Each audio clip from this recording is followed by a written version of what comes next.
Soda block अमृतुल पंचायतर अमृतुल society सभापति हूँ आमर सोसाइटी बहुत दिन तले सोसाइटी दुर्बल बहुत अवस्था थिला आम से सोसाइटी सजाड़ा कर सबल को आनिला से माने विरोधी बाहर आमर मंडी सेटा आम पाऊल सोसाइटी से सेटा नापी चाहिए से माने आमर सोसाइटी नाना प्रकार दुर्बलता लेखिक से माने निज क्षमता नापी चाहूँगी मिथ्या जी दस्तखत कर सब मिथ्या दस्तखत निजे करना जो लोक ना अच्छी से दस्तखत निजे नक अन्य अंतर कर आम शुणा पाइलु जे आम ग्रुप दल को दौरान बोलिक मंडी तापर आम आसलु आमर तो सोसाइटी हेड ऑफिसर आसिका सार ऑफिसर से सार जनइलु से बोले ना मत आमको तो सब कलेक्टर यहाँ देती आम यहाँ रखीचु तुम जा सब कलेक्टर को कह जन आस सारापर से जहाँ करे आम आसीचु ये आज्ञा इच्छा जहाँ करें जन जीवु आम मंडी आमर थी सोसाइटी रहा आम शिवपुक्त हूँ अनंत कुमार पंडा आज आम आसलु आमर धान मंडीटा सोसाइटी बुझुला कि अन्य केतक से ग्रुप से ने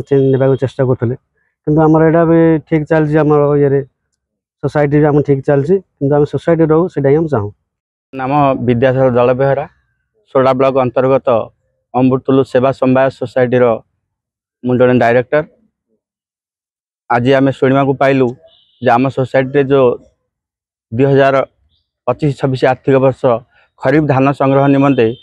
कौन से एक स्वयं सहायक गोष्ठी को अनुमति प्रदान करा जायछि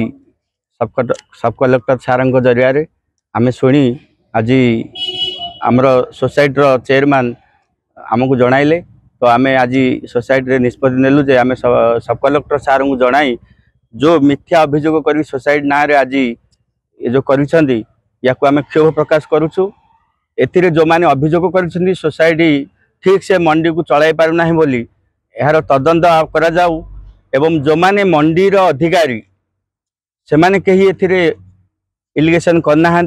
तथापि कौन सी कारणवशतः कौन सी कुचक्री चक्र पड़ी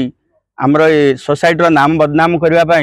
जो मंडी को हाथेवा किसी पैसा अर्थ उपार्जन करने जो हीन राजनीति कर जो माने से आम आम मोर एतिक अभियोग जे किए ये जिनसा करिछि आ सोसाइटी रो कर्मकर्ता अच्छा सोसाइटी मंडी परिचालना कमिटी अच्छा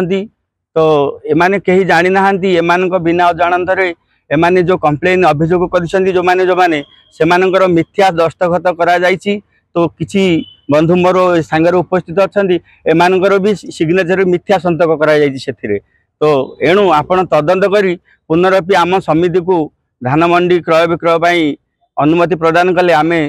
प्रशासन पाखरे चिर ऋणी होई रहबो।